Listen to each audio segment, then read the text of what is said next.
আসসালামু আলাইকুম। আমি ডক্টর রিতা তাহের। ধন্যবাদ জানাচ্ছি সবাইকে।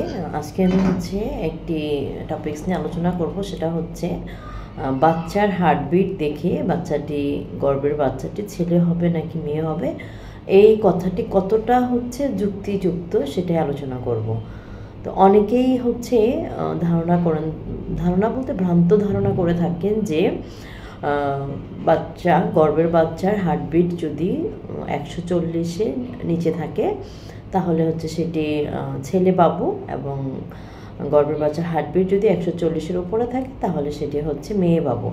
এই কথাটি একদম সম্পূর্ণভাবে একটি আন্দাজে কথা, যেটাকে বলে, যেটার সায়েন্টিফিক্যালি কোনো যুক্তি নাই, কোনো প্রুফ নাই। এটা নিছকই একটি ভ্রান্ত ধারণা, একটি কুসংস্কার। কারণ গর্ভের বাচ্চার যখন গর্ভে আসে, সেইটি আমরা সাধারণত হার্টবিটটা 6 থেকে 9 সপ্তাহের মধ্যে পেয়ে যায়, এবং এটি 5 সপ্তাহের মধ্যে কিন্তু হার্টবিটটি আসা শুরু করে। এবং প্রথম দিকে হার্টবিটটি একটু কম থাকে, তারপরে যখন 7-8 সপ্তাহ থেকে 12 সপ্তাহের দিকে যায় তখন হার্টবিটটি অনেক বেশি থাকে। 170 এবং 180 পর্যন্ত হার্টবিট হয়ে থাকে পার মিনিটে।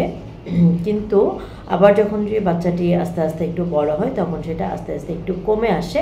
এভারেজে আমরা বাচ্চার হার্টবিটটা ধরে থাকি 120 থেকে 160, যখন সে 28 সপ্তাহ পার হয়ে যায়। তাহলে কি গর্ভের বাচ্চা যখন ছোট থাকে, প্রথম দিকে থাকে 3 মাসের মধ্যে, তখন কি আসলে হার্টবিট 100 বেশি থাকে, 170 থেকে 180-র মধ্যে থাকে?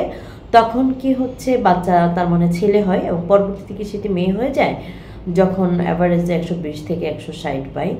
আসলে এটি টোটালি একটি মিথ্যে এবং অযৌক্তিক কথা।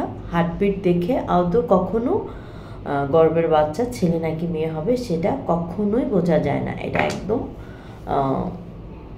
নিছকই একটি অযৌক্তিক এবং বানোয়াট কথাবার্তা। ধন্যবাদ।